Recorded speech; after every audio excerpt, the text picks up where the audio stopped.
Muito bem, agora sim, já estamos com a nossa aula iniciando a gravação. Pessoal, bom dia a todos, bom dia a todas que estão aqui presentes hoje. Como eu estou dizendo, estamos com a casa cheia, hoje a sala está lotada, né? Quem não tiver carteira, se quiser, pegue as carteiras aí do lado da sala. Nós não temos esse problema de carteira na sala, né? Cada um na sua, né? Essa é a nossa realidade agora, né, gente?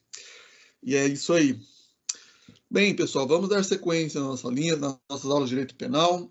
Vamos dar continuidade à análise do nosso crime de roubo.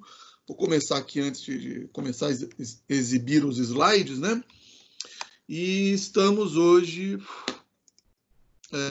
dando sequência no nosso cronograma das aulas, indo para, como nós tivemos um feriado aí numa das semanas atrás, né? Na terça-feira, nós estamos hoje no encontro 12. Então, nós vamos dar aqui fazer uma análise, né, na sequência do que nós vimos na última aula, como eu já havia, inclusive, explicado para vocês. Vamos aprofundar hoje no estudo do roubo majorado, as hipóteses. Nós tivemos várias mudanças, né, recentes com relação a essas hipóteses previstas no artigo 157, parágrafo 2º, especialmente por conta de duas leis, né, específicas que foram aprovadas recentemente, né, uma em 2018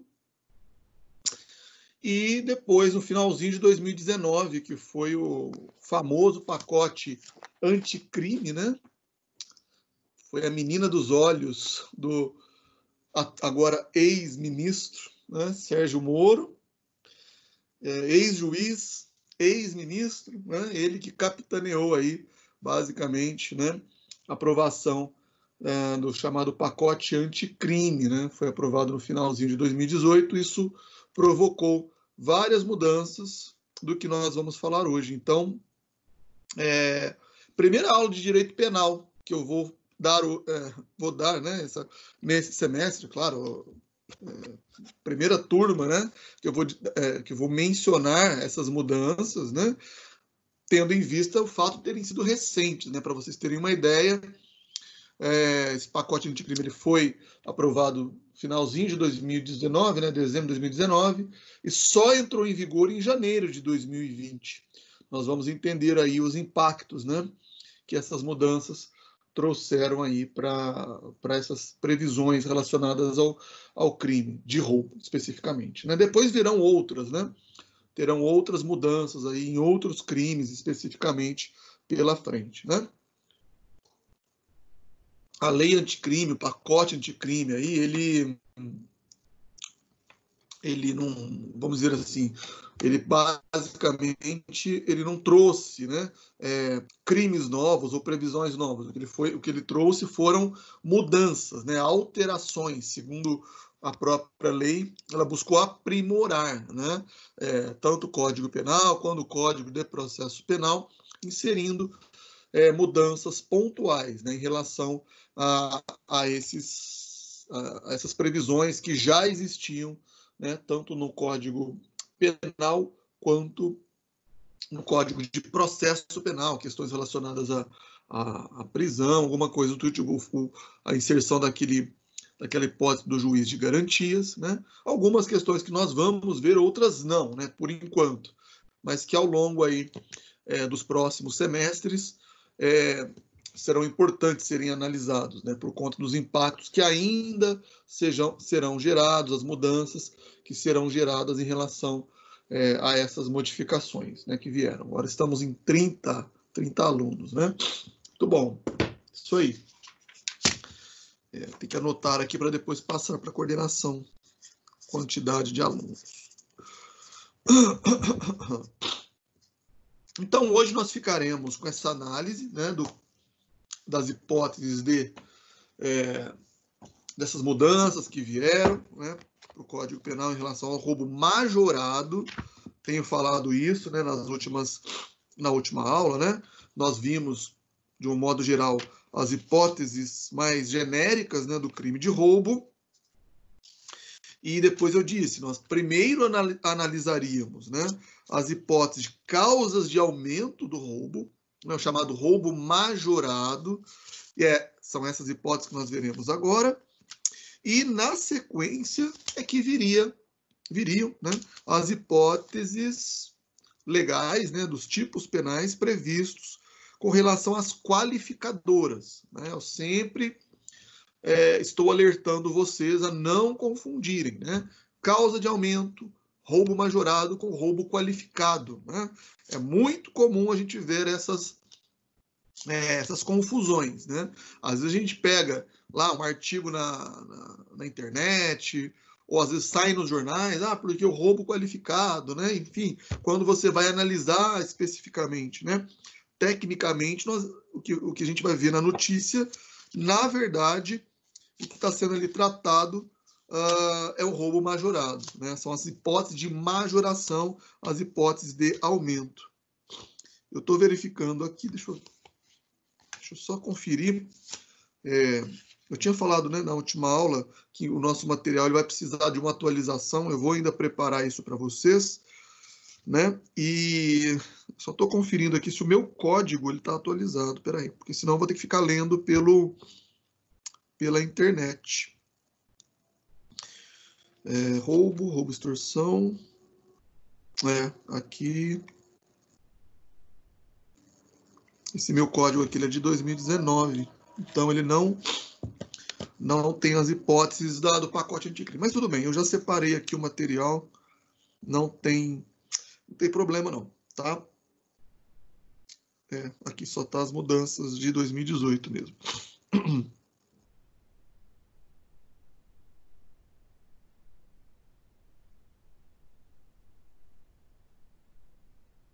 Mas beleza, então nós vamos ficar hoje tanto com as hipóteses do roubo majorado, né? Causas de aumento, e eu falo dessa diferença porque eu já expliquei para vocês, né? Quando ocorre o cálculo da pena, quando o juiz fará então a dosimetria da pena na sentença, né? Quando ele já considerou, né, os fatos, quando o juiz já analisou todas as circunstâncias, né, que caracterizaram o delito, né? Quando ele fixa então a tipificação legal, né? Após a fixação da tipificação legal e considerando, né, se houve ou não realmente elementos de autoria, elementos de materialidade, que ele vai condenar o réu, né? Então, assim que ele conclui pela condenação do réu, pela culpabilidade do réu, ele passa para a dosimetria da pena. Isso aí vocês já viram na parte geral. E a dosimetria da pena ela é feita de acordo com aquele sistema, né, o chamado sistema trifásico, ou sistema Nelson-Hungria, em que o cálculo, né, e a dosimetria da pena é feita em 3 etapas. Numa primeira etapa, primeira fase, cálculo da pena base. Na segunda etapa, ou segunda fase do cálculo da pena, as causas de a incidência, né, das agravantes e atenuantes da pena. Vou falar daqui a pouquinho também sobre isso. E apenas na terceira e última fase do cálculo da pena é que são incidentes, então, as majorantes, as causas de aumento e as causas de diminuição. Então, o que nós estamos falando aqui, ou nós falaremos agora, né? Já vou até inserir aqui, agora sim, os slides para vocês acompanharem. Depois eu vou disponibilizar, tá, pessoal? Muito provavelmente no intervalo eu vou precisar ainda fazer alguns ajustes no slide, por isso que eu não vou disponibilizar agorinha para vocês. Mas depois, para vocês estudarem, eu deixarei, tá? Os slides no AVA, tá? O pessoal, inclusive, já está pedindo isso, mas eu vou pedir só um pouquinho de paciência, porque senão eu vou entregar para vocês, eu acabar entregando ele incompleto. Mas aguardem aí, depois do intervalo eu já passo para vocês, tá? Por enquanto, tentem acompanhar aí mesmo pelas projeções, vão fazendo as anotações, e depois eu passo o arquivo para vocês. Mas aqui, então, nós temos, ó, como vocês podem ver, os 7 incisos É claro que o inciso primeiro está revogado, mas eu vou ter que comentar sobre ele, vocês vão entender por quê. Né? Mas nós temos essas 7 hipóteses, vamos considerar 7 hipóteses, né?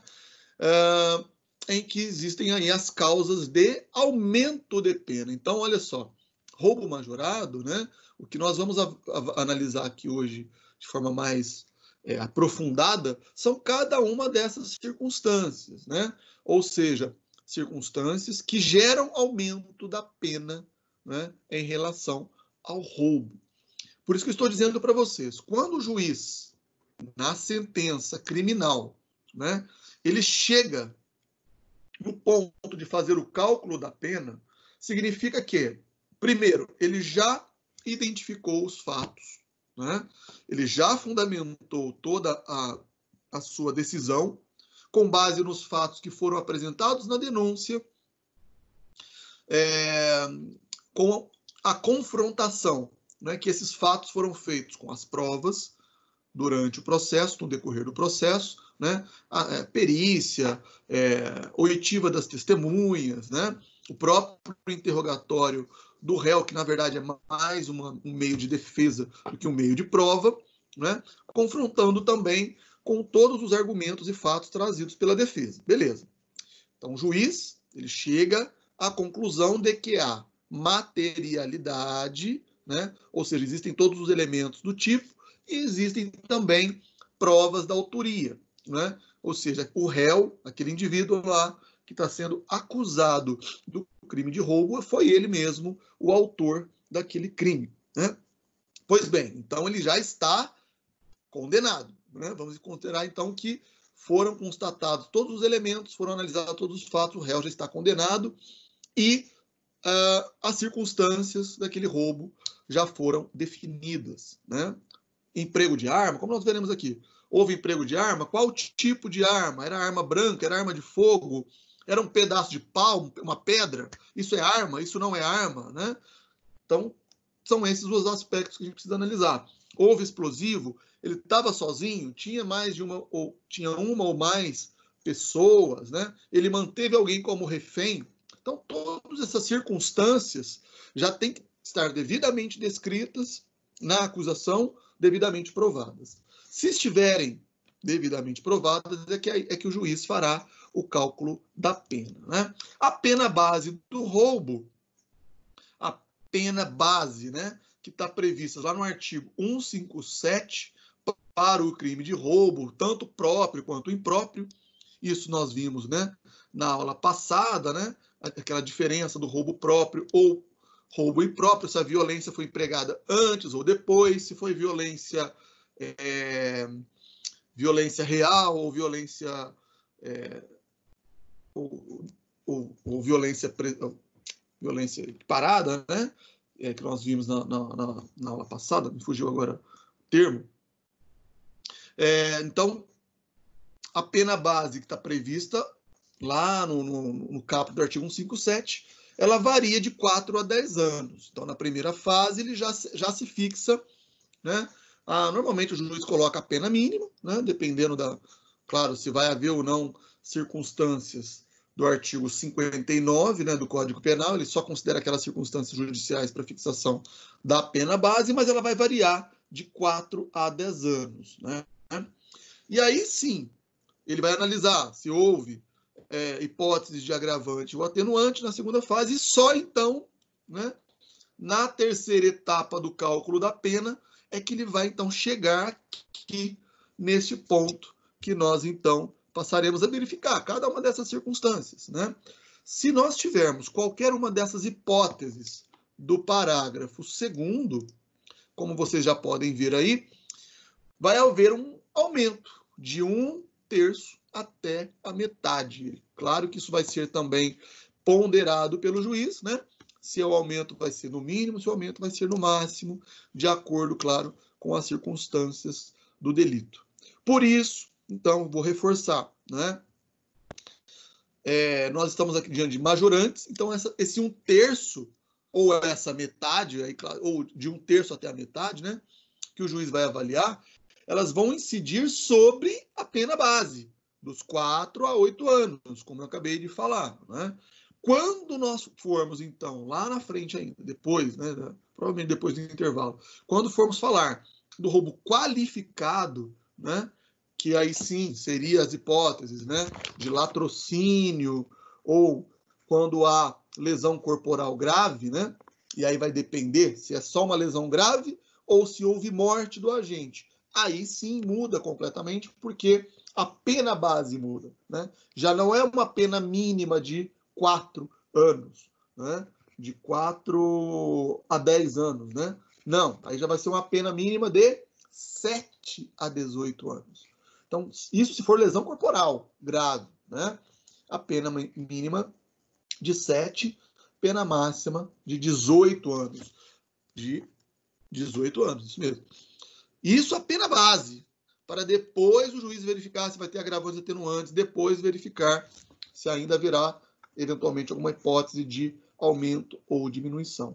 E se for o latrocínio, né, roubo seguido de morte, a gente vai falar também sobre isso, uma das penas mais pesadas que nós temos no Código Penal. Pena mínima de 20, pena máxima de 30 anos. Né? Considerando que, inclusive, o pacote anticrime, né, ele também possibilita, hoje, né, possibilitou, né, a hipótese de crimes que poderão até mesmo alcançar, né, uma pena máxima de até 40 anos, né, parece que houve esse aumento, né, de um aumento ainda, né, nas hipóteses de crimes que poderão alcançar até 40 anos. Mas isso, claro, a necessidade de que seja alterado, haja uma previsão específica, né, para que exista essa pena máxima ainda com relação a isso. Pelo menos isso foi debatido, foi discutido quando da aprovação do pacote anticrime. Mas beleza, né? Vamos analisar a primeira hipótese, então, que nós temos, que eu disse para vocês, né? A primeira hipótese seria a do inciso 1º, né? Que estaria prevista, né? Com base na legislação anterior do Código Penal, e vocês podem ver aí que o inciso 1º ele foi revogado, né? Em razão da aprovação da Lei 13.654 de 2018. Então, esse inciso 1º, o que ele previa anteriormente? Antes, se vocês pegarem e digitarem lá no Planalto, no site do Planalto, vocês verificarão a redação anterior. É possível, né? Acessar a redação anterior do Código Penal. E ele simplesmente dizia, né, que seria causa de aumento o roubo quando houvesse o emprego de arma, né? Então, aqui, ó, eu vou fazer um comparativo, né? Roubo mediante emprego de arma. Antes da Lei 13.654/2018, não se especificava qual tipo de arma, qual era a arma que estava ali sendo empregada, né? Estava sendo utilizada, né, para a prática do roubo. Se era arma de fogo, se era arma branca, né? Daqui a pouco a gente vai falar também sobre isso. Mas, claro, arma branca seria facas, punhais, estiletes, navalhas, né? Armas de corte, normalmente, utilizadas como esse tipo de arma, né? Mas, e arma de fogo, claro, que depende ali, né, de um disparo, depende da existência de pólvora ou de mecanismos, né? Um mecanismo específico, né? Por isso chamado de arma de fogo, que usa projéteis, algo do tipo, né? Enfim, mas antes da Lei 13.654 de 2018, como vocês podem ver aí, tanto arma de fogo como arma branca eram causas de aumento de pena, né? O legislador ele não especificava o tipo de arma, ele não dizia qual era o tipo de arma. Aliás, anotem isso no caderno de vocês, né? Havia até mesmo uma discussão, e vocês vão encontrar isso nos livros, vão encontrar isso entre os doutrinadores, isso está no material também que eu vou atualizar para vocês, né? Havia até mesmo uma discussão doutrinária do o que seria considerado arma, né? porque eu posso também usar um conceito de arma, né, fazendo duas distinções. Arma, além de arma de fogo, arma branca, tá, pessoal? Eu posso dizer que arma é arma no sentido próprio, né, do conceito de arma no seu sentido próprio, ou arma própria, né? Ou seja, todo instrumento que foi criado, foi desenvolvido para ser utilizado como arma, né? E aí eu colocaria, né, todos os tipos de arma de fogo, todo tipo de arma de fogo, né? Espada, uma espada, por exemplo, embora seja uma arma branca, né, ninguém usa uma espada para cortar bife, né, na mesa, né? Eu estou dizendo assim, espada no sentido de uma espada definida. Claro que hoje nós, né, mundo moderno não se usa. Você não vê um cara usando aí uma espada, por exemplo, no meio da rua, ou para matar alguém, enfim, especificamente para isso, né? Mas era um instrumento na Idade Média ou no período feudal, né? Até mesmo no período feudal oriental, aquelas espadas katanás, né, que eram usadas pelos samurais ou, né, por lutadores de artes marciais no Oriente, né, elas eram um instrumento de guerra, né, elas eram usadas nas guerras feudais, ou as espadas também medievais, né, na Europa e tudo mais. Eram armas confeccionadas, né, com o único intuito de matar, né, com o intuito de serem usadas numa guerra ou numa luta específica, né?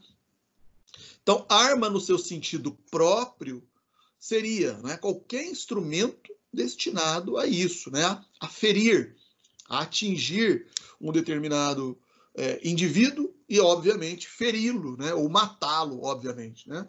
Decepar a cabeça de uma pessoa com espada. Você pode dar um tiro, né, também e estourar os miolos de uma pessoa usando uma arma. Então, arma no seu sentido próprio seria isso, qualquer instrumento, ou todo instrumento que é confeccionado, criado, né, com esta finalidade de ferir, de atingir a integridade de uma pessoa, né? Mas a doutrina também trazia o conceito de arma imprópria, né? Ou seja, qualquer instrumento, qualquer objeto que não é confeccionado com a finalidade de atingir a integridade física de uma pessoa, né? Não é confeccionado com essa finalidade, mas que pode ser utilizado como arma. E aí, pessoal, se a gente pensar dessa maneira, né? Qualquer objeto nas mãos de um determinado indivíduo violento com o interesse ou com a vontade de matar uma pessoa, né, pode ser utilizado como arma. Uma pedra, um pedaço de madeira, uma caneta, né? De vez em quando eu cito aqui, e inclusive ilustra os nossos slides aqui, né? A figura do Coringa, né? Lá do filme do Batman, ou das histórias em quadrinhos do Batman, né? E tem uma cena lá dos filmes do Nolan, né? Daquela trilogia do Christopher Nolan, no Batman The Dark Knight, em que quando o Coringa ele vai se apresentar lá no meio dos gangsters, ele ataca um indivíduo lá e usa uma caneta, fura a cabeça do cara, bate a cabeça do cara numa caneta e mata o cara com uma caneta, né? Aquele crime que ficou famoso, né? O assassinato da atriz Daniela Pérez, né? O que a esposa e o tal do Guilherme de Pádua, né? E a esposa dele, que acho que era Mônica, né? Que ela chamava. O que eles usaram para matar a Daniela Pérez? Uma tesoura, né? Mataram ela a punhaladas usando uma tesoura. Tesoura não é utilizado, não é um instrumento criado, confeccionado com a finalidade de matar, não é?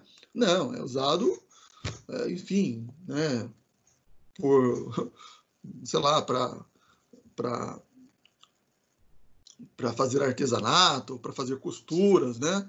Um instrumento para isso, né? Ou até culinária, você usa tesoura para cortar alimentos ou abrir pacotes de alimentos. Todo mundo tem uma tesoura em casa, né?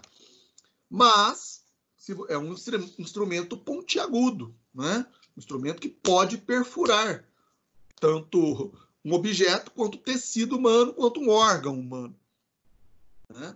Então, é uma arma no sentido impróprio, né? Como que a doutrina tratava isso? Como que a jurisprudência tratava desta questão anteriormente? A jurisprudência, ela considerava que para fins, né, de aumento de pena, qualquer objeto poderia ser utilizado como arma, se ele fosse utilizado nesta finalidade. Então, prevalecia, né, o entendimento que o conceito de arma ele era amplo. Ele envolvia tanto o conceito de arma própria quanto o conceito de arma imprópria. Então, aqui, voltando para o slide, para a gente poder entender como se passava antes, ó, antes da Lei 13.654/2018, como está aí, né? Tanto arma de fogo como arma branca eram casos de aumento de pena. Mas vale a pena até acrescentar, né? Antes da Lei 13.654/2018, qualquer instrumento, qualquer objeto usado como arma, usado, né, como meio de ferir e agredir e atingir uma pessoa, poderia ser entendido, então, como arma. Uma coisa, por exemplo, imagine um agressor, um homicida, que mate uma pessoa pegando a cabeça dela e batendo várias vezes aquela cabeça da pessoa na parede, por exemplo, ou no chão, né? Ela não usou arma, usou as próprias mãos, né, para poder matar a pessoa, dando golpes na cabeça dela até que aquela, né, pessoa desfalecesse, claro, batendo a cabeça num objeto duro, ou um objeto resistente, como o chão, a parede, ou uma pedra. Isso era uma forma de matar, por exemplo, ou até mesmo roubar a pessoa, né? Agride ela, violenta ela, usando as mãos, né? Nós estamos falando aqui do roubo, mas poderia ser também um homicídio, né? Ou latrocínio, como nós veremos depois. Agora, diferente seria o agressor ou o criminoso que está querendo roubar a pessoa pegar um pedaço de tijolo ou um bloco de cimento e acertar a pessoa, né? Agredindo, violentando ela, ou até mesmo matando, né? Como estou dizendo aqui, usando uma pedra, usando um bloco de cimento ou de concreto ou algo do tipo. Veja, é um objeto, não é arma, especificamente arma no sentido próprio, mas era utilizado e era compreendido, então, pela jurisprudência para atingir a finalidade de agredir uma pessoa. Isso não existe mais, né? Ou, pelo menos, pessoal, não podemos mais considerar agora, com essa atual redação, né, trazida pela Lei 13.654 e, como nós veremos, pelo pacote anticrime, já não dá mais para se encaixar ou se considerar, né, que qualquer objeto agora é arma. Então, esse conceito de arma imprópria é importante que vocês conheçam, porque se o sujeito, se o réu, né, usar qualquer objeto para roubar, né, violentando, agredindo uma pessoa, se esse objeto ele não for possível encaixá-lo no conceito ou de arma branca, nós veremos, ou arma de fogo, ele vai responder por roubo simples, né? Anteriormente, se eu pegasse uma caneca, né, e agredisse uma pessoa com essa caneca, em princípio ela poderia ser considerada uma arma imprópria, né? Porque ela era usada ali de forma a ferir um indivíduo. Agora eu posso roubar uma pessoa ameaçando ela com uma caneca. A pessoa vai se sentir ameaçada, vai se sentir ameaçada. Pode ser agredida com golpes, utilizando um instrumento como esse, né? Pode ser um livro, pode ser qualquer objeto. Mas esse objeto vai ser arma? Para os fins previstos na lei, não.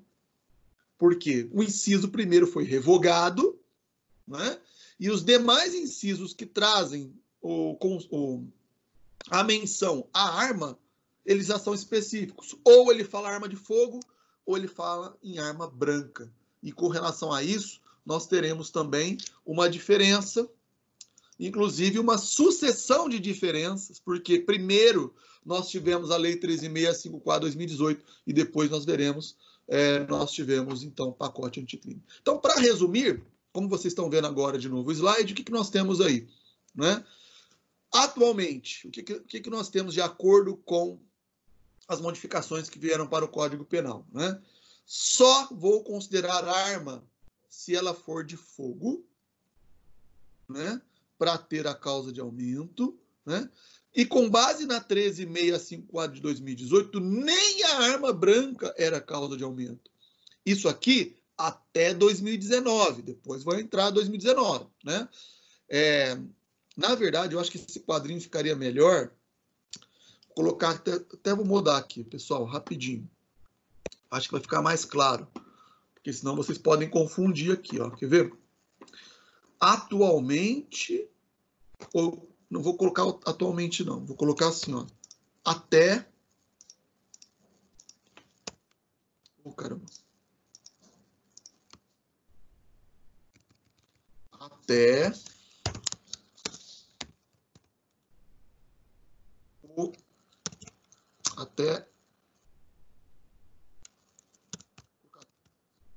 pacote anticrime. Porque o pacote anticrime foi em 2019, né? Então, até o pacote anticrime, o que nós tínhamos era... Vamos ver se vai atualizar aqui.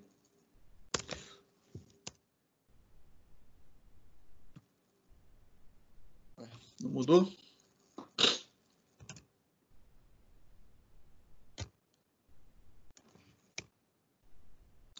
Espera aí, gente. Deixa eu arrumar esse slide aqui. Espera aí. Ah, já vi o que eu fiz aqui. Eu mudei o slide errado.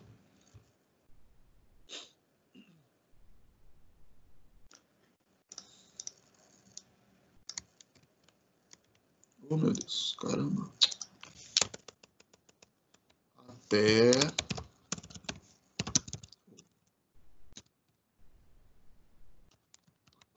anticrime.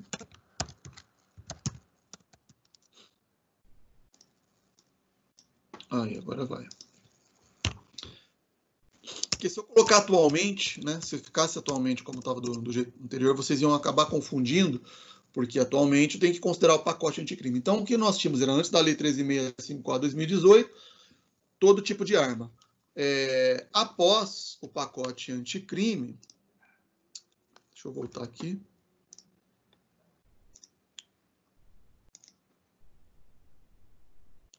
Isso. Então, até a Lei 13.654/2018, todo tipo de arma, enfim, havia essa discussão, inclusive, se estávamos falando de uma arma própria, arma em sentido próprio, ou arma em sentido impróprio. Depois, depois da Lei 13.654 de 2018, né, mas até o pacote anticrime, que depois eu vou especificar para vocês, em dezembro de 2019, o Código Penal ele passou a considerar que somente a arma de fogo tinha essa causa de aumento, né? E não havia nem sequer a previsão de arma branca até o pacote anticrime, né? Então, se o sujeito, por exemplo, então utilizasse, como eu falei, qualquer instrumento, uma tesoura, uma pedra, ou mesmo uma faca, um estilete ou algo do tipo, não haveria aumento, né? Isso aí foi um certo vacilo do legislador, né? Porque ao invés dele, claro, normalmente o legislador ele quer tornar o crime mais grave, né? E quando ele faz, então, essa modificação aí em 2018, ao invés dele ampliar as hipóteses de uso de arma, ele reduziu, né? Considerando que somente arma de fogo geraria causa de aumento. E aí, por um período, pelo menos até o pacote anticrime, né? Ficou aí as hipóteses de roubo sem considerar a possibilidade de aumento quando a utilização de arma branca. Muito bem. Aí nós tivemos, 2019, né, o pacote anticrime, né? E aí o que nós vamos ter aqui então, ó?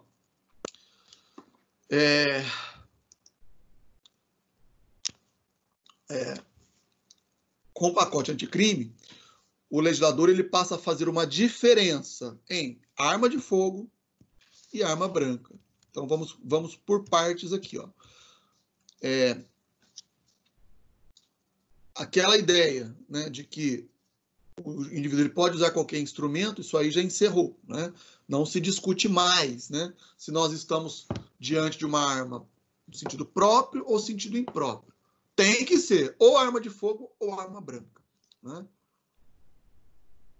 Se for arma de fogo, antes da Lei 13.654/2018, a arma de fogo era enquadrada dentro do conceito de arma em sentido amplo. Não é? E aí havia apenas um aumento de 1/3 até metade. Com as modificações trazidas pela Lei 13.654 de 2018, houve uma mudança no Código Penal. Então, vocês podem verificar aí que foi inserido, né, um novo parágrafo, né, no artigo 157, parágrafo 2º,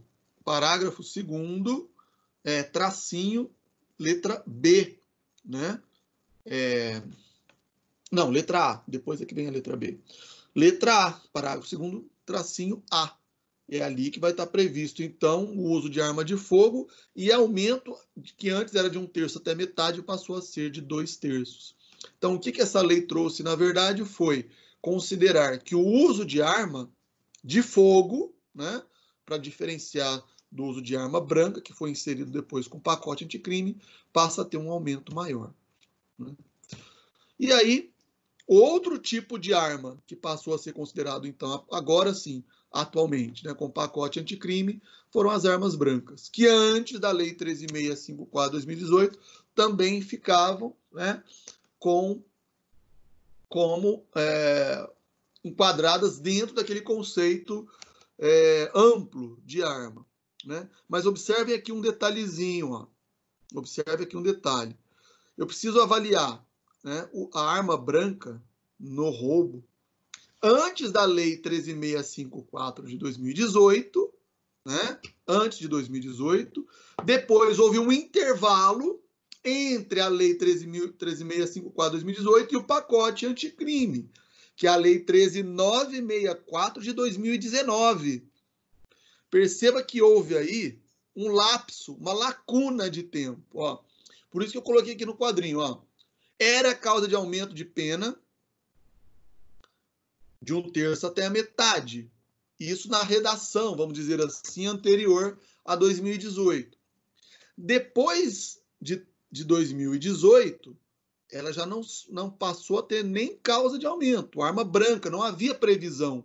O legislador, por uma besteira, ou sei lá, por um descuido, ele quis, né, focar o aumento do roubo com a utilização de arma de fogo e simplesmente, talvez por desconhecimento ou por falta de técnica, infelizmente os nossos legisladores eles são desse naipe, né? Não são os melhores que nós temos no mercado, vocês sabem muito bem disso, né?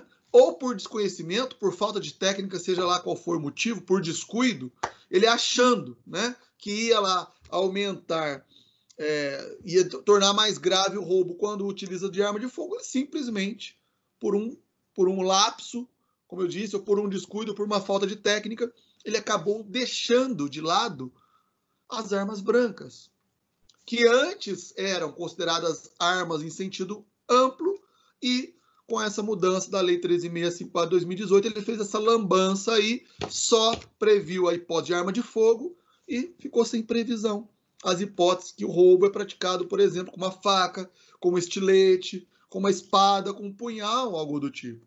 Né? Então é importante entender isso.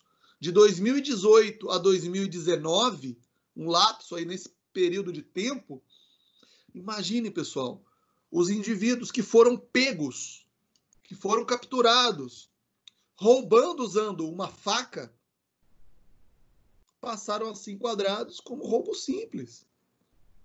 Porque vocês sabem, né, que a pena mais grave não pode retroagir para atingir os fatos passados, né? A lei não retroage. E se o sujeito ele foi pego, então, praticando roubo, usando uma faca, durante esse período entre 2018 e 2019, o uso da faca não podia ser considerado arma imprópria, era arma branca, não era arma de fogo, não tinha aumento. Não era roubo majorado. Para vocês verem, então, a lambança, né, que foi feita aí pelo legislador. Claro, né, só com o pacote anticrime é que essa aberração foi ser corrigida, né? Porque aí sim, com o pacote anticrime, houve a inclusão do inciso 7, né? Inciso 7, no parágrafo 2º do artigo 157, e com esse inciso 7, armas brancas, facas, estiletes, punhais, espadas, qualquer coisa do tipo, armas de corte, né, que são utilizadas como eu citei o exemplo também da tonfa, né, que eu tenho aqui, ó, que é uma arma branca também, né, que você utiliza, que pode usar para poder atingir alguém, né, com relação a isso. Então passaram a ter esta hipótese de aumento de 1/3 até a metade, né, a partir de 2019, beleza? Tem que tomar muito cuidado com isso, né? Esse intervalo aí entre a Lei 13.54 e a Lei 13.964, né? Nesse intervalo de tempo, arma branca não poderia, né?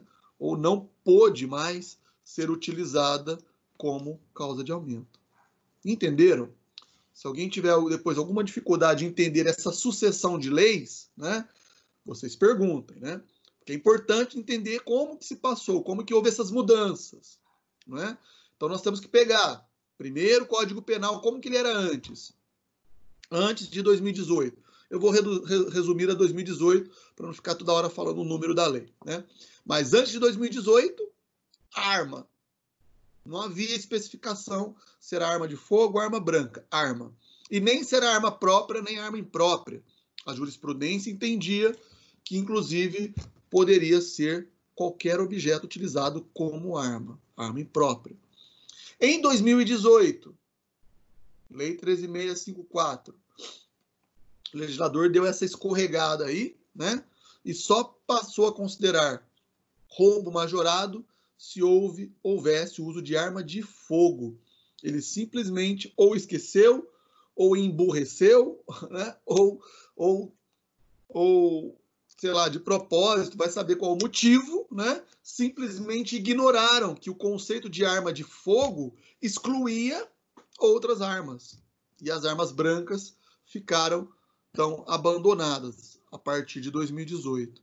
2019 veio o pacote anticrime e aí corrigiu, né, esta falha legislativa e incluiu o inciso 7º, né, o inciso 7º no parágrafo 2º, aí sim tratando expressamente das armas brancas, facas, estiletes, punhais. Nesse caso, aumento de 1/3 até a metade. Arma de fogo, 2/3, tá?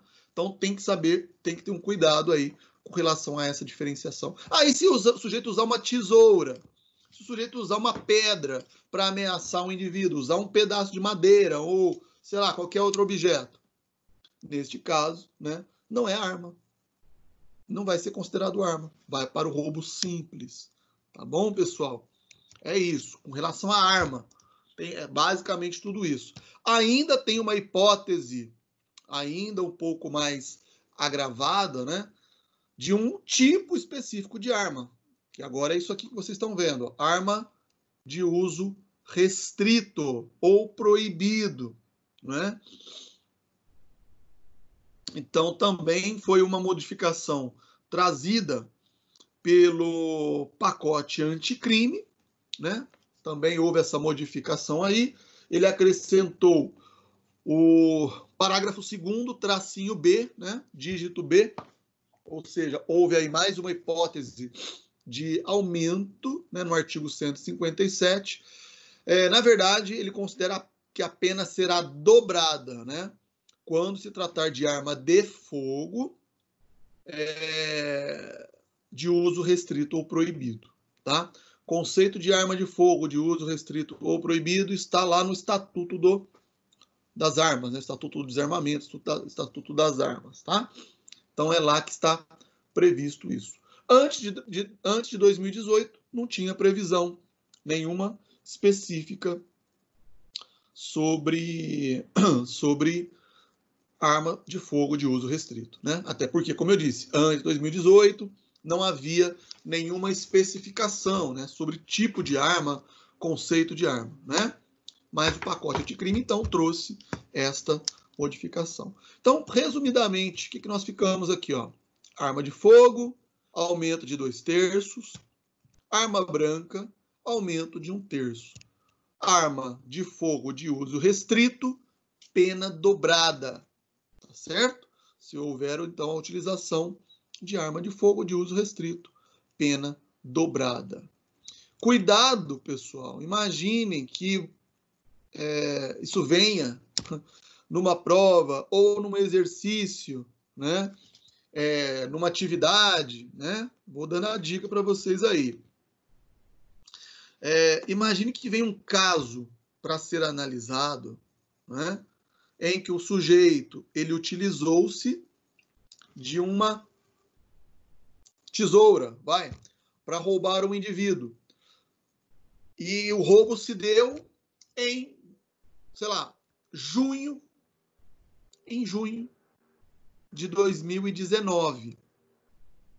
Beleza? O sujeito, no dia, sei lá, 10 de junho de 2019, praticando roubo usando uma tesoura ou um instrumento, um caco de vidro, sei lá, qualquer, né? Ele ameaça a vítima, rouba a vítima, toma a bolsa dela, apontando contra ela um caco de vidro ou uma tesoura, né? Ele é capturado, é preso e a denúncia vai ser oferecida, né? Porque vai ter uma investigação, vai para a polícia e tal. O inquérito policial só vai ser concluído em fevereiro de 2019 e a denúncia oferecida em março de 2019. Né? Qual que vai ser o enquadramento aí deste caso? Né? Perceba que o sujeito ele praticou o crime na vigência da lei 13.654/2018, usando uma tesoura, e somente depois é que a denúncia vai ser ofertada em 2019, quando já tem o pacote anticrime. Né? Tesoura não é arma, para o ponto de vista penal, nesse aspecto, porque ela não é um instrumento confeccionado para ferir, né? E, neste caso, ele vai ser enquadrado na hipótese de roubo simples. Se for uma arma branca, a mesma coisa. Se em março ou junho, sei lá, de 2019, ele usa uma faca, um estilete ou um punhal, da mesma forma, por ter havido, né, esta lacuna, por ter havido aí este intervalo, né, entre a Lei 13.654 e a Lei 13.964, que é o pacote anticrime, também você não pode, ainda que o pacote anticrime tenha trazido a previsão, né, do aumento de pena para armas brancas, não pode retroagir a data dos fatos. Né?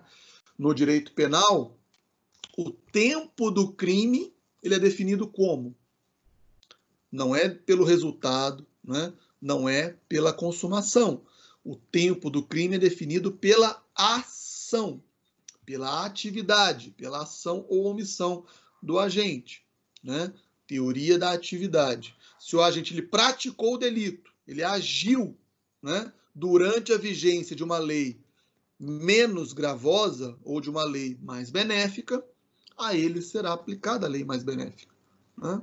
Então é por isso que é importante entender esta sucessão, essa modificação e essas atualizações. Senão, eventualmente, pode cair na mão de vocês. Imagine hoje, né?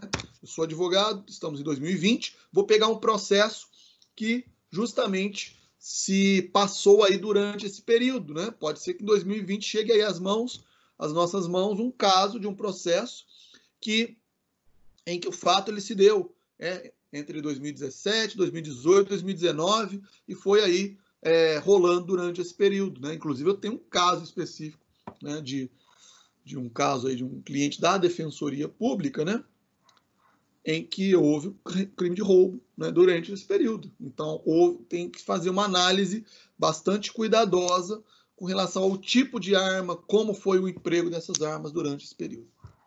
Tá claro, gente? Se alguém então tiver dúvidas depois sobre isso, que vocês questionem sobre esta questão, tá bom? Como a gente começou um pouquinho atrasado com a aula, eu vou só segurar mais um pouquinho para a gente ir por intervalo, tá? Mas já vamos daqui a pouquinho. Só quero agora passar aqui, ó, rapidinho para vocês o que nós veremos na sequência, tá? Então, nós veremos a partir de... Eu tinha que explicar de uma maneira mais detalhada, né, essa questão sobre o uso das armas, porque nós tínhamos, então, ó, todos esses incisos, né? O inciso 1º, que foi revogado. Por que o inciso 1º, então, está revogado? Porque antes da Lei 13.654 de 2018, havia previsão do emprego de arma. Não falava se era de fogo, ou a branca, ou qualquer outro tipo, né? Mas depois, lá embaixo, ó, inciso 7º, incluído pelo pacote anticrime, que é a Lei 13.964 de 2019, já se fala em arma branca.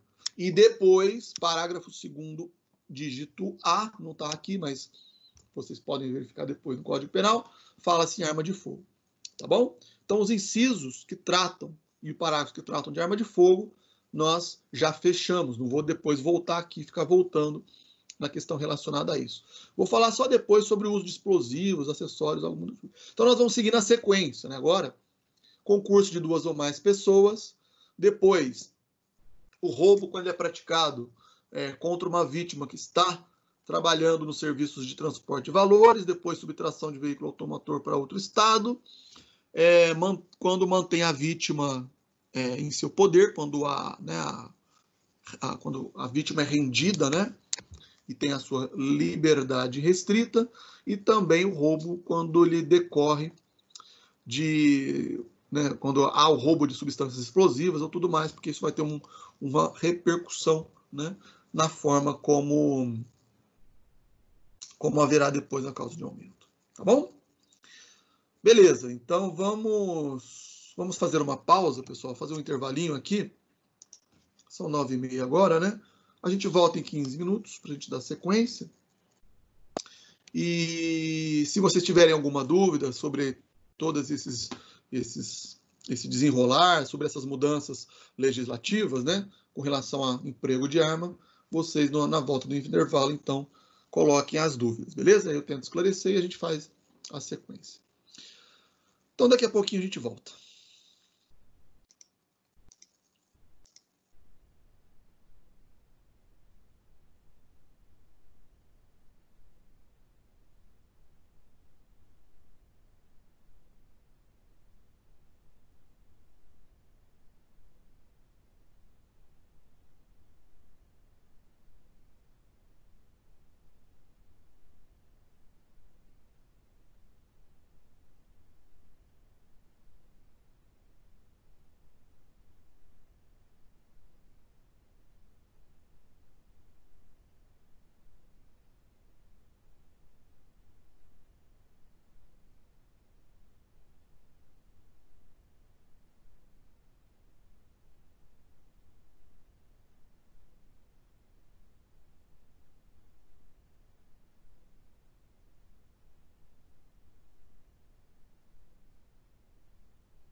Pessoal, retomando então, vamos lá. Então, bem, então nós tivemos que tratar de todas essas mudanças, né, que vieram a partir de 2018. Percebam que as modificações foram bastante significativas, né?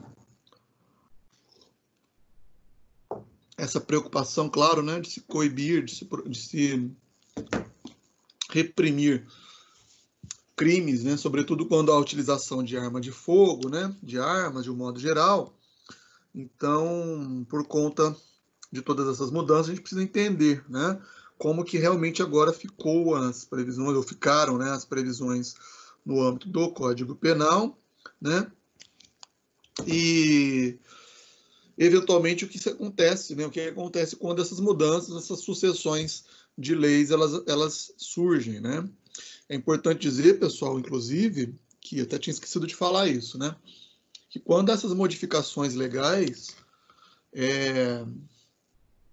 ainda que tenha havido já a condenação pela lei anterior, né, ainda que haja uma condenação, o sujeito esteja cumprindo pena com base na lei anterior, o que acontece quando vem uma lei nova que beneficia, né?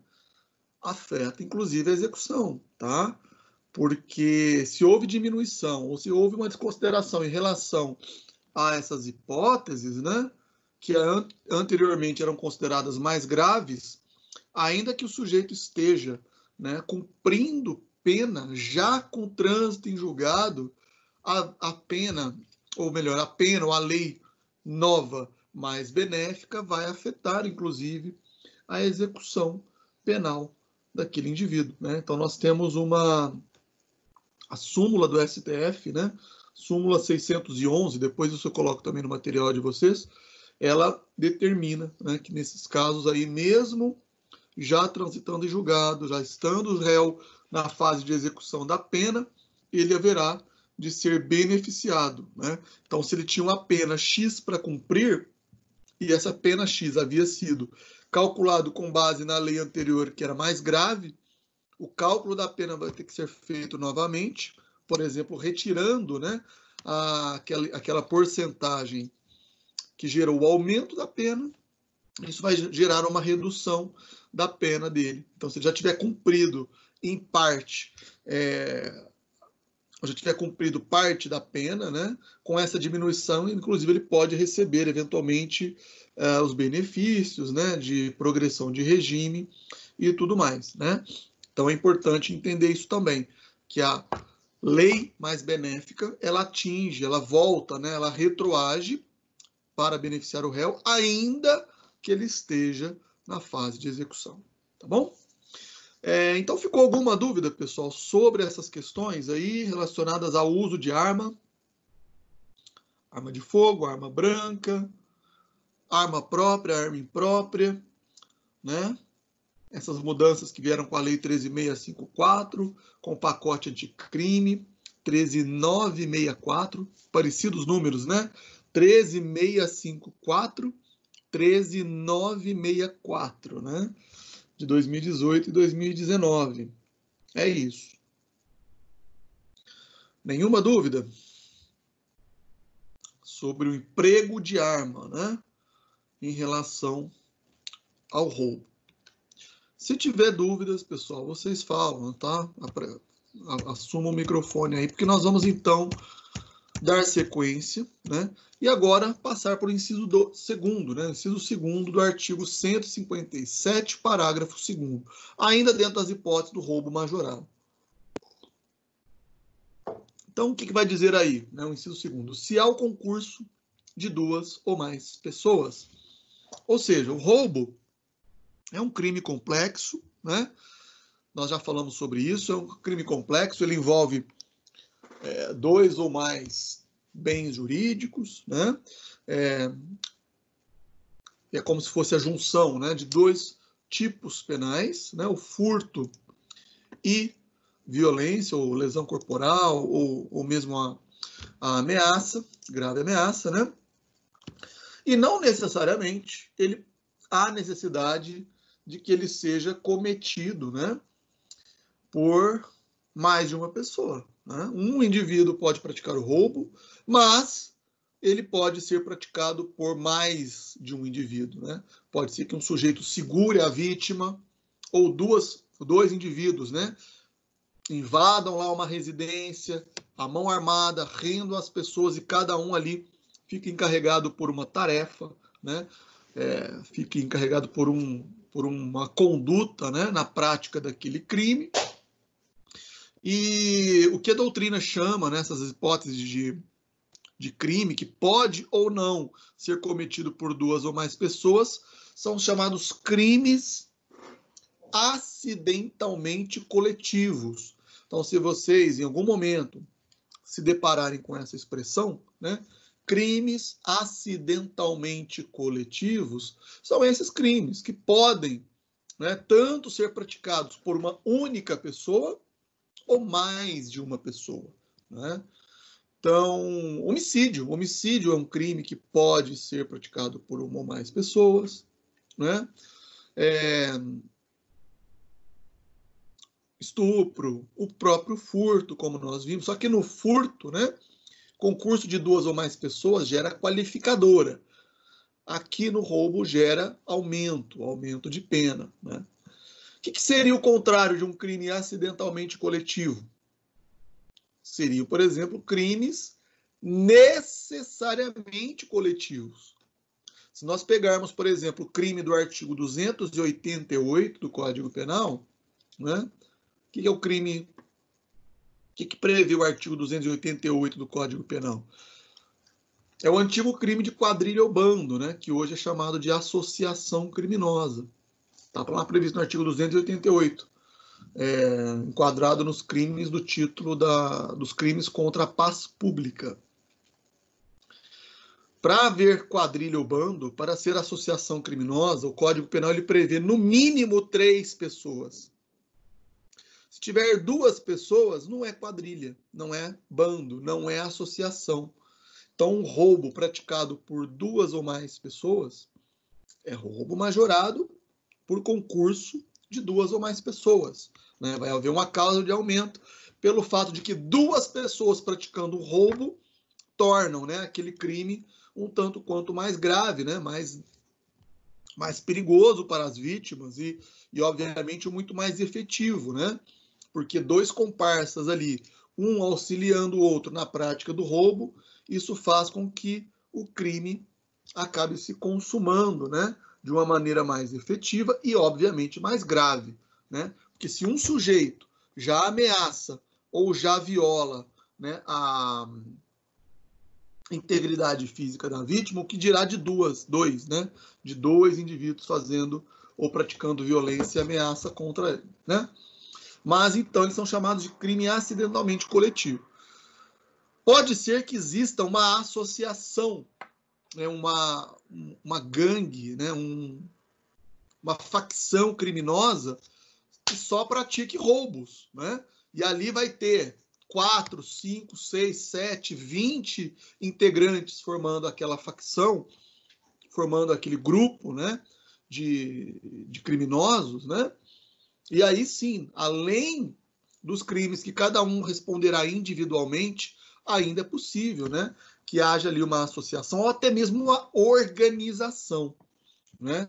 Mais à frente, nós chegaremos, né, nesses crimes para serem analisados também, né, lá nos próximos capítulos do Código Penal, e nós veremos, né, que existe uma diferença de associação de organização. Né? Isso aí não é o tema da aula de hoje, mas daqui a pouco a gente vai ter que precisar falar, por exemplo, sobre as hipóteses em que a participação, por exemplo, né, de grupos de paramilitares, de milícias, né, e esses grupos normalmente eles atuam em bando, né, em vários integrantes, com vários integrantes. Mas para se caracterizar tanto a associação, necessárias 3 ou mais indivíduos, quanto a organização, 4 ou mais, né, a classificação ela passa a ser crimes que necessariamente, ou ao concurso, chamado concurso necessário, né? Em que realmente você tem que ter esse número mínimo de integrantes, senão não é crime, né? Agora, aqui, como nós estamos tratando apenas dessas hipóteses de majorante, o roubo ele pode ou não ser praticado por 2 ou mais pessoas. Eu estou adiantando isso porque, se forem 2 indivíduos, já entra nessa hipótese aqui. né? Se forem 3 indivíduos, entra nessa hipótese aqui também, de causa de aumento, né? De 1/3 à metade. Mas eu já estou alertando vocês porque existe a possibilidade, se forem 3, no mínimo, né? Se forem 3 indivíduos no mínimo, pode ser também a hipótese de termos uma associação criminosa. E se for 4 para cima, a possibilidade de ser uma organização criminosa, tá? Por que eu estou dizendo que pode e não pode? Porque existe, claro, né, outros requisitos. Para ser uma associação não basta ser só ali a junção, a reunião, né, de 3 indivíduos. Para ser organização também, não é só o fato de ter 4 membros ali praticando roubo, por exemplo, roubo a banco, não é só porque foram 4 indivíduos lá no roubo, lá no assalto, né, ao banco, que isso já vai gerar a hipótese de uma organização criminosa. Não, existem outros requisitos, né, para organização criminosa, existem outros requisitos para associação, mas eu estou dizendo que até 2 indivíduos nós ficamos aqui no roubo, né? Vai haver um aumentinho aí de 1/3 a 2/3. Se começar a aumentar demais o número de indivíduos, 3 ou 4 ou mais que isso, aí podemos até mesmo falar nas hipóteses, nas possibilidades, né, de crimes de associação, de organização. Tá? Mas vamos chegar nisso aí mais à frente. Uma dúvida, né, bastante recorrente, surge desta pergunta aqui, ó. Acontece às vezes, né, de o roubo ser praticado lá por 2 indivíduos, 2 sujeitos, na rua, né? Você está lá andando lá na 25 de março, lá, né, ou sei lá, num lugar mais arriscado ou mais perigoso, ou no semáforo, né? Vem a famosa moto, né, com 2 integrantes, né? Dizem que é mais perigoso 2 indivíduos na moto do que você tá num beco, aparece 2 indivíduos numa moto, né? Porque se você olha para trás, se fosse ali o demônio, né, o capeta te atormentando, né? Tem mais medo de 2 indivíduos na moto que do próprio demo, né? Do próprio diabo, Satanás ali, enfim. Mas vem 2 indivíduos de moto usando capacete, né? Aponta as armas para vocês ali, né? Ou para a vítima, no semáforo, qualquer outra circunstância, e pratica o roubo, né? Depois esses sujeitos são capturados, né? E vai se descobrir que um desses indivíduos que estava na garupa, por exemplo, né? Independente de qual deles ali, na verdade era menor de idade. Era inimputável, né? O que acontece pode ser essa hipótese de inimputabilidade pela menoridade. O sujeito tem lá 16, 17 anos. Mas, obviamente, um sujeito perigoso, né? Não é o fato de ele ser menor de idade que ele não pode demonstrar um alto grau de periculosidade. O fato é, esses 2 indivíduos, né? É claro que se tiver um menor de idade, né, os processos vão ser separados, né? Aquele relacionado ao menor de 18 anos vai ser processado na vara da infância e juventude, né? Vai ser aplicado em relação a ele o chamado ato infracional, né? Porque nós vamos aplicar, no caso aí, o ECA, né? O Estatuto da Criança e Adolescente, mas em relação ao adulto, né? Ao bandido que é maior de 18 anos, em relação a ele vai ser enquadrado aqui, né?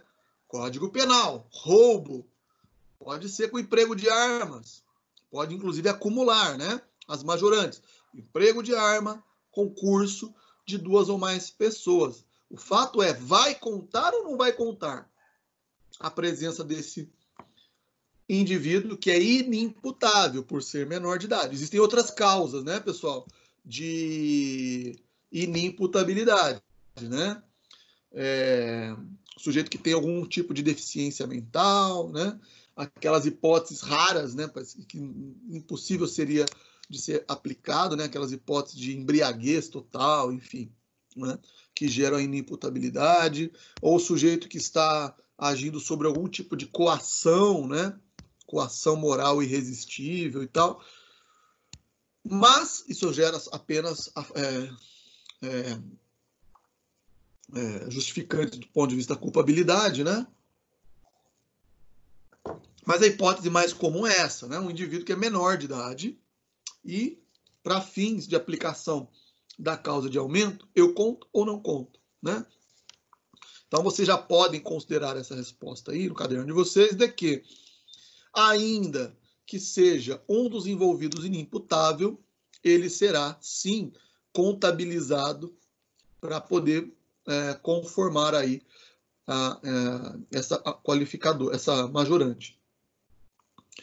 Observe que a própria redação ela diz duas ou mais pessoas. Pessoas.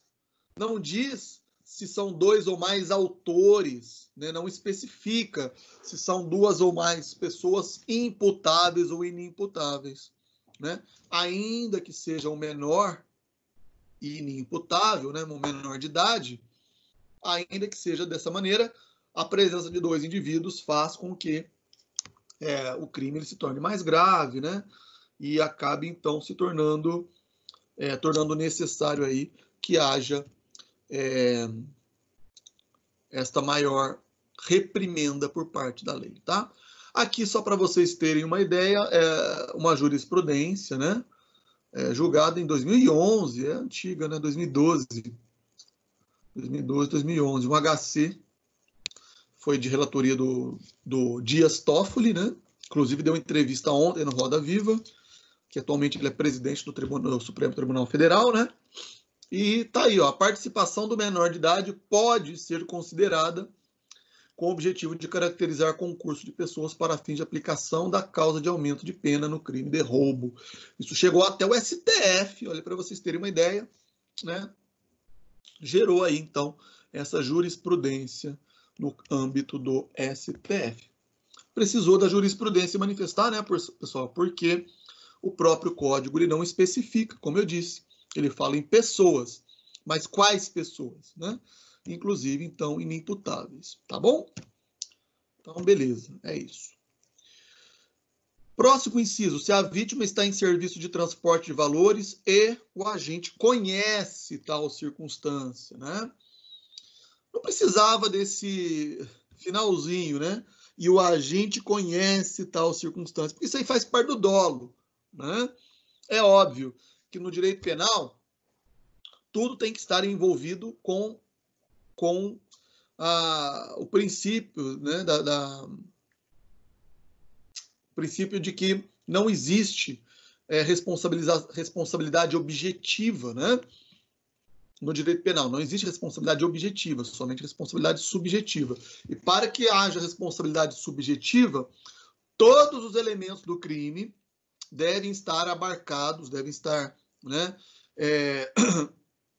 devem estar inseridos, né, no dolo do agente. Então é óbvio que para haver qualquer circunstância, elemento que caracterize um determinado tipo penal, todos esses elementos ou circunstâncias devem estar aí envolvidos, né, pelo dolo, pela vontade do agente, né? Então é desnecessário o legislador dizer que o agente conhece tal circunstância. Claro, se ele sabe que a vítima está transportando valores, por exemplo, ele aborda um caminhão, né, uma carga, né, um transporte de cargas, né? Um roubo durante o transporte de uma determinada carga, ou também aqueles casos de um carro forte, né?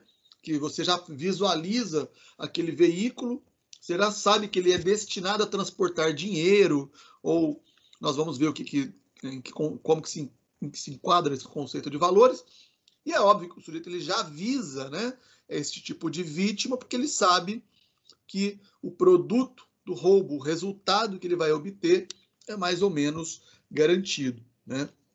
Então, quando há o roubo de carga, né, de um caminhão, de um transporte qualquer do tipo, né, o que nós temos aí, claro, são circunstâncias que o agente conhece, obviamente que ele já sabe o que ele está fazendo e praticando ali, né? Não é, por exemplo, uma situação em que o sujeito vai lá e para um veículo, né, que é assaltar o sujeito só para pegar o celular do indivíduo, né? Imagine, né? O assaltante, ele aborda a vítima no semáforo e fala, me passa o celular, me passa o relógio, né? E aí, quando ele vai perceber, ele observa, né, que dentro do veículo tem uma mala, uma maleta, né? E dentro daquela maleta lá, num carro normal, de uma pessoa normal, tem lá uma maleta de dinheiro, sei lá, com $5.000. Mas o indivíduo ele não sabe o que tem dentro daquela maleta. Ele pega, me passa também a sua mala, sem saber o que tem lá dentro. Podia ter roupa, podia ter sapato, podia ter livro, mas, infelizmente, tem dinheiro, né? Então, é uma circunstância que foge do conhecimento do agente, né? Foge da esfera de cognição do agente, né? Então, é óbvio que aí não estamos falando de um indivíduo, né, que está transportando valores, não é um agente transportador de valores. Por isso que vem essa pergunta, né? Será que essa causa de aumento é aplicável se os valores são da própria vítima, né? Porque nesse meu exemplo, o que eu estou dando aqui é um sujeito que está lá no seu carro, né, parado no semáforo, vem o assaltante, pede primeiro o celular, pede o relógio e depois ele vai observar que também tem ali uma mala ou tem uma maleta, né? Foi um descuido da vítima, né? Ter deixado ali na vista, dentro do veículo, aquela maleta, né? E aí o assaltante também leva aquela maleta com pertences da própria vítima, né? Então, o que nós temos aí? Primeiro, o sujeito ele conhece a circunstância, ele sabe, né, que a vítima ela está trabalhando, está em horário de serviço específico, né, para transporte de valores? Não, né? Nesse caso não tem esta consciência. Os valores sendo da própria vítima não se enquadram aí, né, porque a finalidade do agente aqui não foi essa, né, de proteger especificamente o transporte de um determinado valor. Talvez o sujeito fosse um empresário, né? Estivesse transportando ali o resultado lá do dia, né? O fechamento do caixa da loja e está levando esse dinheiro aí para depositar ou, sei lá, ou para guardar em algum lugar, né? Vacilo da vítima também, né?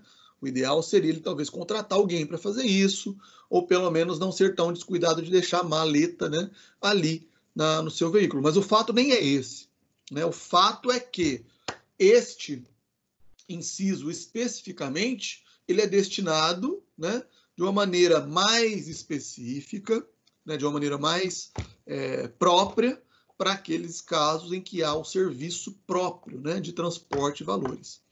E isso também tem que estar inserido na esfera de cognição, de vontade do autor.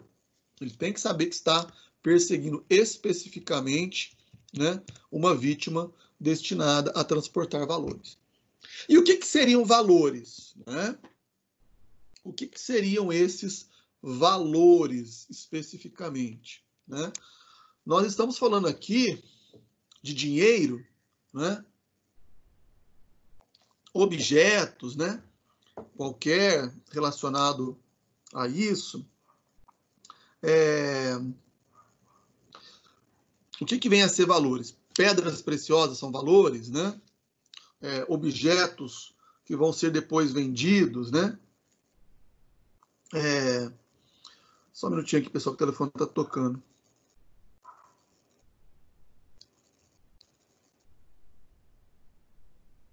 Deixa eu mandar uma mensagem rápida aqui. Então, a questão é essa, né? O que vem a ser valores, né? O que vem a ser valores nesse aspecto para se caracterizar aí este inciso, né? Então, o entendimento é que valores, ele não necessariamente tem que ser representados por dinheiro, tá? Não tem que ser cédula de dinheiro, moeda, né? Não, podem ser pedras preciosas ou outros exemplos aí, títulos, né? Títulos ao portador, como está aqui no material, né? Pode ser documentos, né, que tenham determinados valores, ou cargas, como eu estava citando o exemplo de roubo de carga, né? Roubo de carga que tem um valor elevado, né? Transportando, por exemplo, objetos aí de altíssimo valor econômico, né? Uma quantidade, por exemplo, de produtos, né? Vai ter muitas vezes um valor aí altamente elevado. Imagine um caminhão transportando cloroquina, né? Transportando remédio. Remédio é um produto caro, né? Se você pegar uma carga aí com vários itens, né? 1 tonelada, sei lá, 2 toneladas, sei lá quanto que seria mais ou menos aí a quantidade de produtos, você vai ter ali, nada, 1 milhão, 2 milhões, 3 milhões em produtos, né? Que depois, sendo ofertado no mercado, vai ter um alto valor aquisitivo, né? Tanto é que muitos desses serviços de transporte de carga, né? Eles muitas vezes contratam, né, uma determinada escolta, né, ou seguranças, né, especializados para isso, né? Então, é nesse sentido que valores vai ter essa interpretação um pouco mais ampla. Beleza? Próximo ponto aqui, próximo inciso 4º, nós teremos então, aqui é só uma jurisprudência, né, para vocês entenderem isso, né? Quando o dispositivo fala em transporte de valores, isso aqui jurisprudência do STJ, não se restringe a dinheiro em espécie, tá? Então, qualquer produto que tenha valor. Aqui, inciso 4º vai dizer, se a subtração for de veículo automotor que venha a ser transportado para outro estado ou para o exterior, né? Inciso 4º. Então, perceba que aqui é bastante específico, né? Roubo, embora mencione a subtração, de veículo automotor.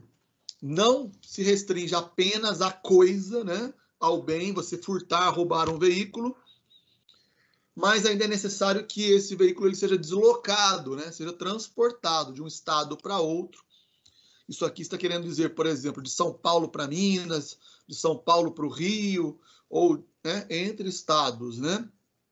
Ou para o exterior. Imagine estamos ali na fronteira, né? Brasil e Argentina, Brasil e Paraguai, por aí, né? E além de passar de um estado para outro, também esse bem é levado para outro país, né? Então nós teremos aí essa hipótese também de aumento. Aqui, pessoal, nós temos que ter o seguinte cuidado, ó. Há necessidade de 2 requisitos, né? Se a gente decompor, né? Se a gente fizer uma decomposição, né? Uma segmentação, vamos dizer assim, deste inciso, nós vamos observar aí que tem 2 características, 2 requisitos que têm que estar presentes. Tem que ser cumulativos, tá? Não é um ou outro. 2 requisitos. Primeiro, o objeto material não é o objeto jurídico, né? Eu já falei para vocês essa diferença entre objeto jurídico e objeto material. O objeto jurídico é o bem jurídico, é o patrimônio, né? De um modo geral. O objeto jurídico, objeto material, é o carro, é um veículo, né?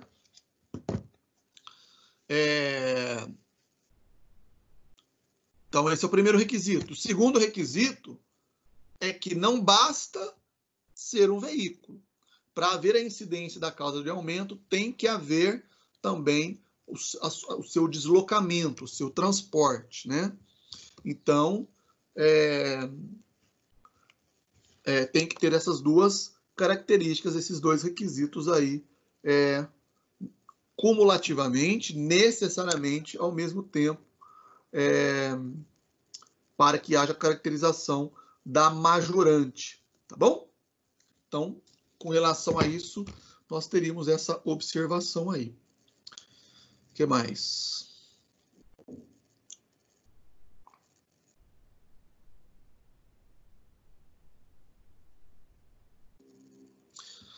Tem uma observação aqui, né, pessoal? Distrito Federal, né?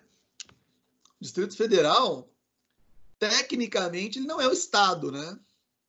O Distrito Federal, ele tem uma natureza híbrida, né? Uma natureza própria, né?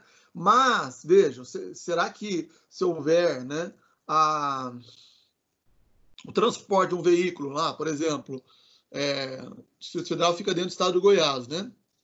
Então, se houver um transporte para dentro do território ali, né? Porque o Distrito Federal é o limite territorial do Distrito Federal é o mesmo limite do município e da capital federal, que é Brasília, né? Então é isso, nós temos essa mesclagem aí, né? Essa dificuldade, né? De nós identificarmos o nosso ilustre Distrito Federal. Ele está ali, circunscrito, dentro do território, né, físico, vamos dizer assim, da capital federal, que é Brasília, e inserido, né, encravado, né, dentro do estado de Goiás. Né? Para quem já foi em Brasília, né, inclusive nós tínhamos aquela viagem, né, marcada, né, que foi cancelada por conta da pandemia. Alguns acho que já tinham até comprado o pacote, né, para poder conhecer Brasília. E, obviamente, o próprio Distrito Federal, que está ali, né, no mesmo território. Nós temos ali, então, competências distintas, né, competências constitucionais distintas em relação ao DF. Às vezes a gente não esquece, né, a gente não para pensar, né, que o Distrito Federal, ao mesmo tempo, ele tem todas essas circunstâncias específicas, né, em relação a ele, né. Então, o Distrito Federal ele não é um estado, não é um município, mas ele tem competências estaduais, né. E aí nesse caso aí, claro, nós não vamos falar em analogia, né, analogia em malam partem, né, como alguém poderia considerar, né, mas o entendimento é de que o Distrito Federal ele é equiparado, né, a um estado, né, e por conta disso também é óbvio que se houver um transporte de veículo para dentro do Distrito Federal, o que nós teremos é sim uma aplicação também dessa circunstância agravante, tá bom? É isso. Vocês pegarem aí, ó, e abrir o mapa, o Google Maps, né, para verificar o território do Distrito Federal, né, vocês vão perceber aí que em volta, estou até abrindo aqui, não sei se está aparecendo para vocês, né? É que tá fechado, não sei se aparece aqui. Deixa eu ver aqui. Acho que dá para usar aqui, ó. Para eu compartilhar a tela, né? Ó.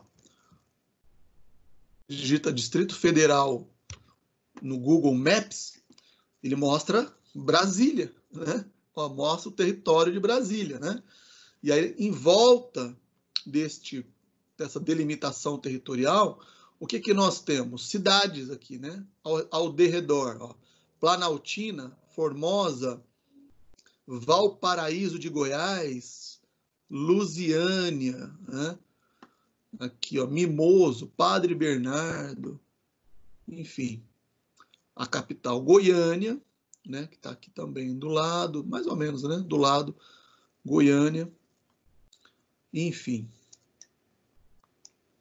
Percebam que pode acontecer isso, né? De um veículo ser roubado na capital de Goiânia e ser, então, deslocado, transportado, né, até esta região territorial aqui, do Distrito Federal, né, que também é Brasília, né, basicamente.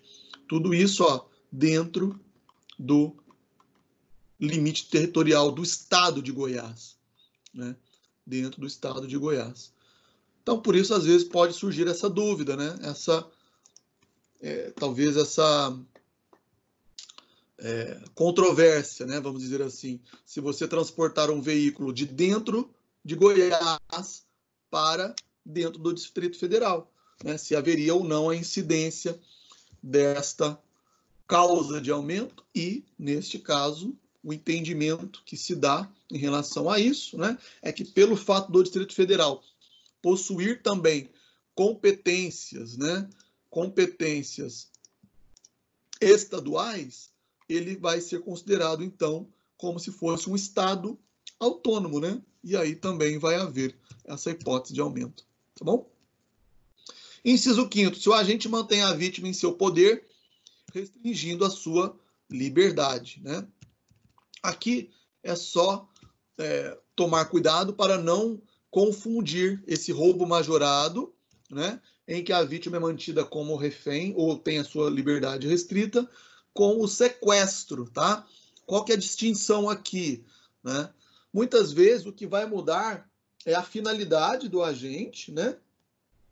O dolo do agente. Qual que é a finalidade? Ele quer levar os pertences da vítima ou ele quer simplesmente tirar a liberdade da vítima e a partir daí pedir, por exemplo, um resgate, que aí já configuraria inclusive a extorsão mediante sequestro, né?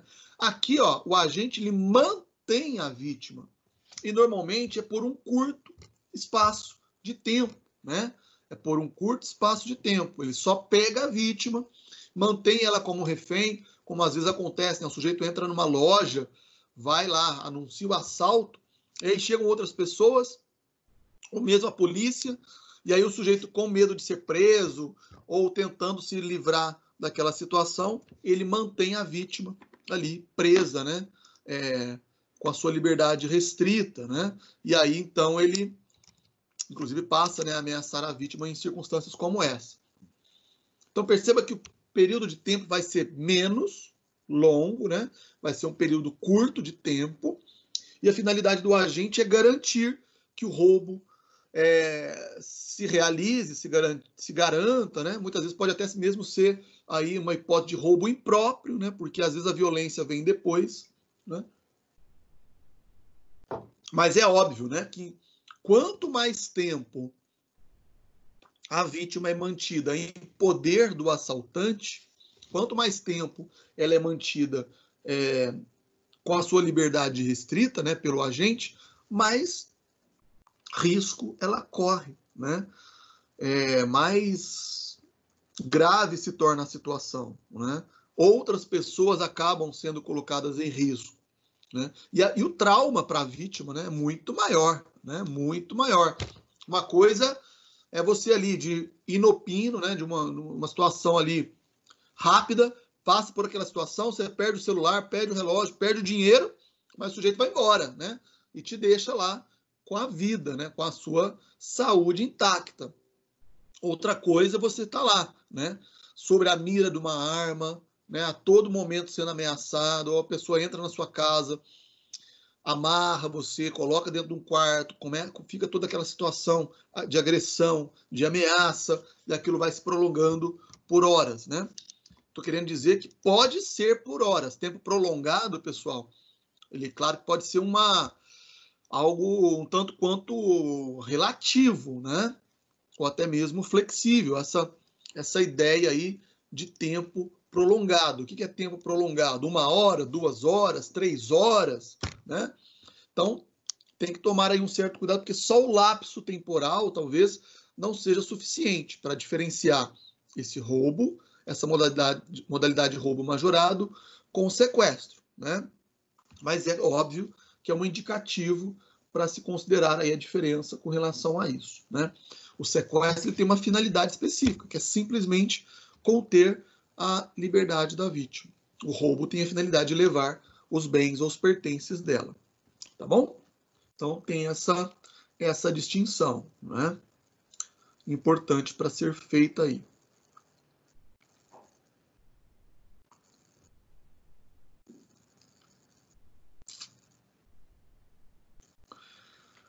Muito bem, as próximas hipóteses que nós temos aí, de uma maneira bem mais rápida para a gente analisar, né? Se a subtração for de substâncias explosivas ou de acessórios que conjunta ou isoladamente possibilitem, faltou um pedaço aqui, possibilitem sua fabricação, montagem ou emprego. Deixa eu corrigir isso aqui.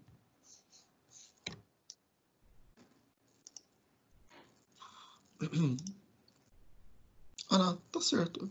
Por que não apareceu aqui? Ah, é porque... Já sei por quê.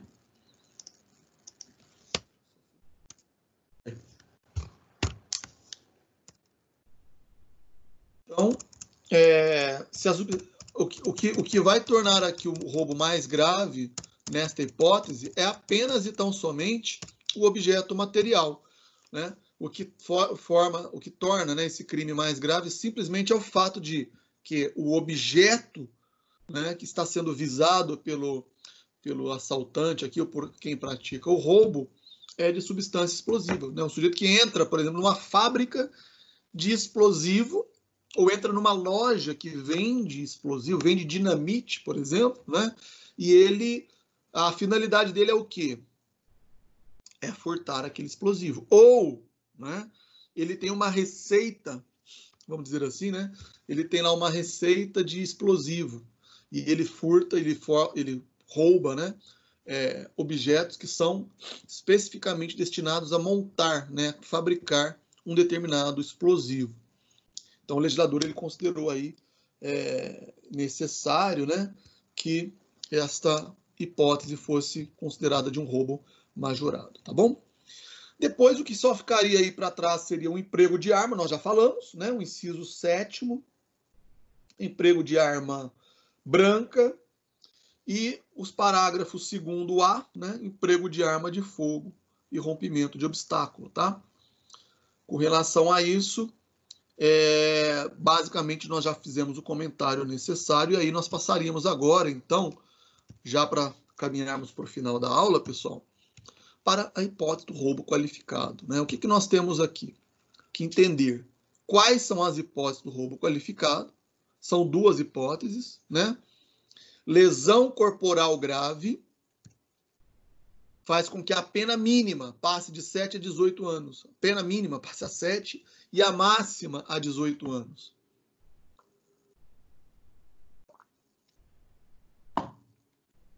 O que nós temos aqui, pessoal, é uma hipótese, né, de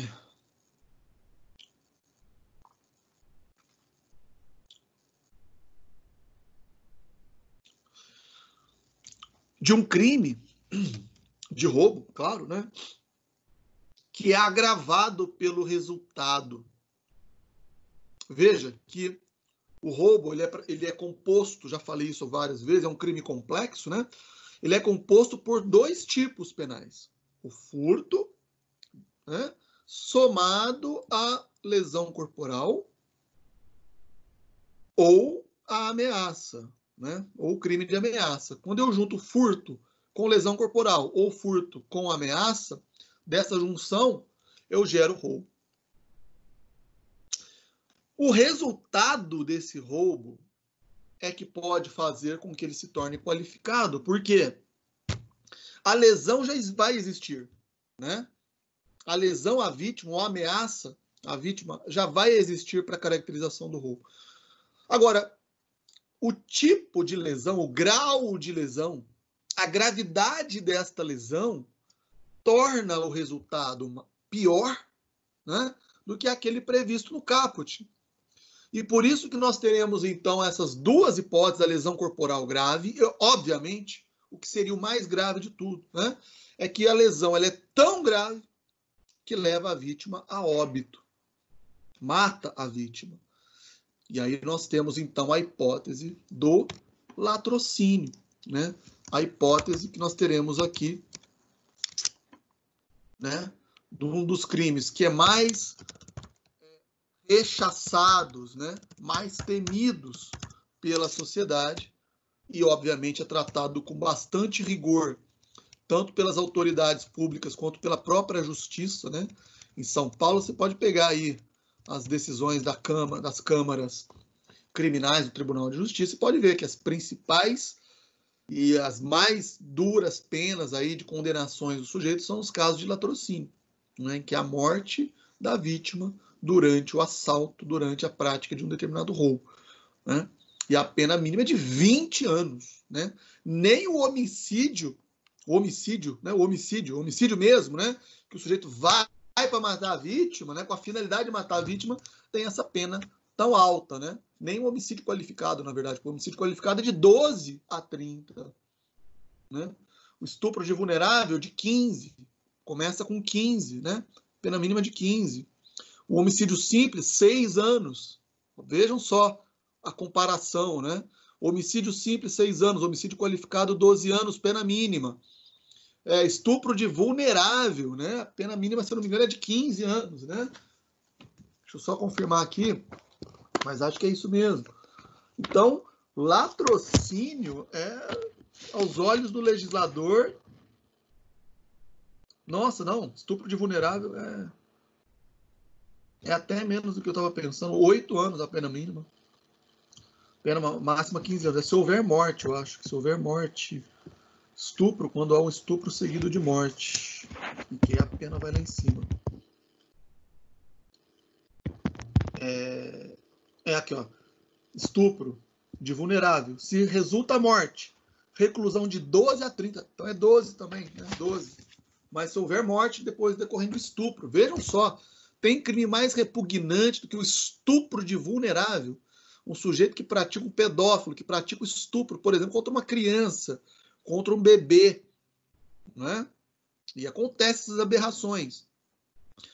Se o sujeito pratica um estupro contra uma criança, contra um bebezinho, e essa criança ou esse bebê morre, a pena mínima é de 12 anos.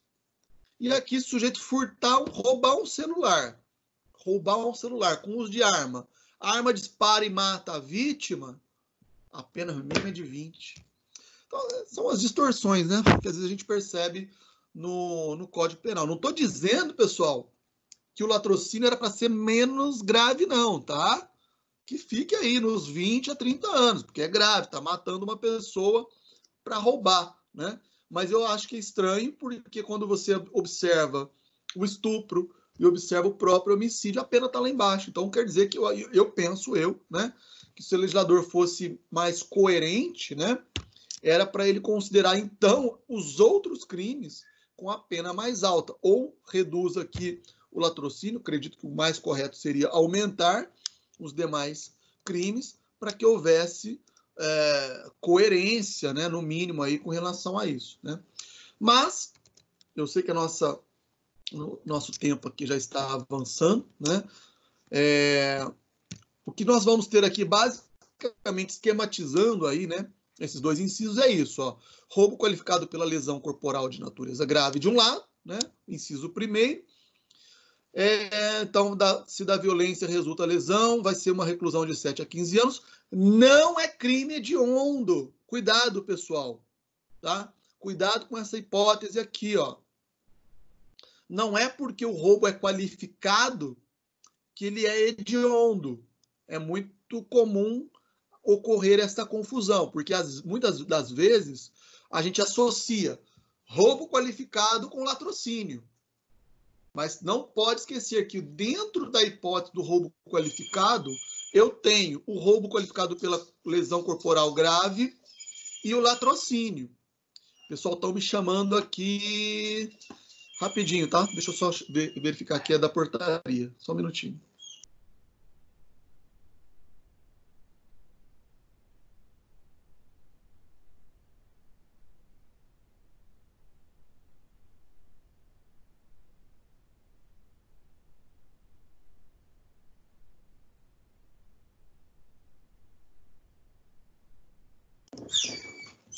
Pessoal, provavelmente vou ter que encerrar a aula aqui.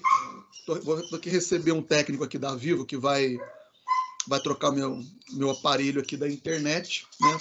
Yoda, vou ter que melhorar, ampliar um pouquinho a internet. Estou usando muito a internet, né? E às vezes tem acontecido essas quedas, às vezes as transmissões ao vivo elas acabam ficando mais lentas por conta da banda, então eu estou aumentando. O Yoda ele fica maluco quando vê que vai chegar alguém. Então, só concluindo aqui, enquanto ele vai subindo, mas eu vou ter que encerrar a aula, tá? Já estou adiantando aqui, só para dizer que... Então, nós temos nesse quadrinho aqui uma diferença, né, do roubo qualificado com o latrocínio. Só para concluir mesmo, né? O roubo qualificado que também será considerado hediondo é o latrocínio. O que é hediondo é o latrocínio. Roubo seguido de morte, tá bom? Cuidado para não confundir o latrocínio com generalizando, né? E acabem confundindo aí, entendendo que quando houver lesão corporal de natureza grave, isso vai acabar gerando a hipótese de crime hediondo, tá bom? O último slide que nós teríamos, pessoal, seriam as hipóteses aqui do latrocínio.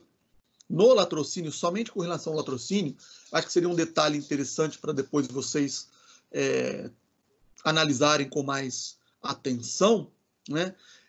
Nas hipóteses em que há a possibilidade de haver a tentativa do latrocínio. Que como ele é um crime complexo, ele envolve subtração e a morte da vítima. E pode acontecer hipóteses variadas, como vocês estão vendo aí, ó.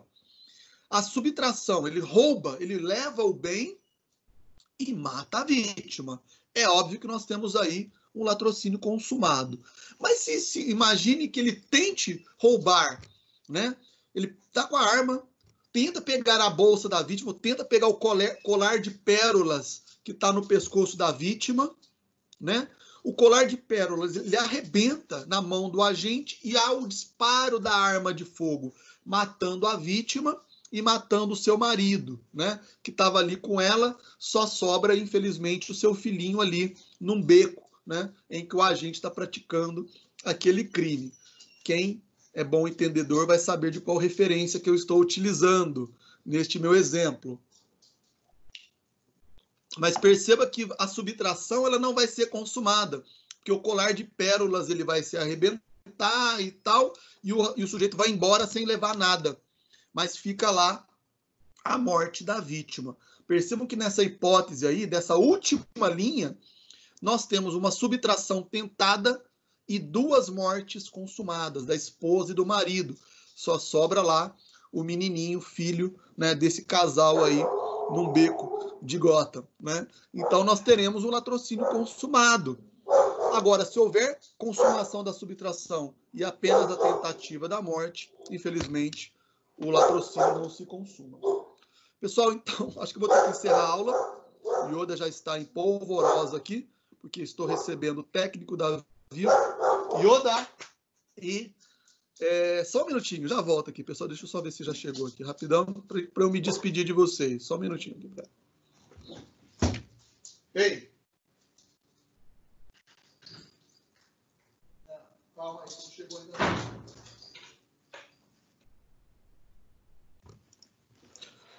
O Yoda começa a latir porque ele já sabe que vai chegar alguém. Então, pessoal, se ficar alguma dúvida, mandem no grupo. Sempre digo para vocês, façam os comentários também lá no vídeo, para quem assiste essa aula, né, até o final e assiste essa aula lá no YouTube, né, tem sempre o espaço dos comentários, né, deixem lá os comentários, mostrem a sua participação nas aulas lá que estão disponibilizadas no YouTube, tá? E por hoje, então, eu vou ter que dar por encerrada a aula. E agradeço mais uma vez, né, a presença de vocês. Espero que tenha sido claro, que tenha sido objetiva. Havendo qualquer tipo de dúvida ou esclarecimento, ficarei depois à disposição aí pelo grupo, pelo AVA, como eu disse também, pelo canal lá do YouTube, onde vocês podem fazer os comentários. Tá bom? Obrigado por hoje. E agora eu acho que chegou mesmo. Até mais. Tchau, tchau.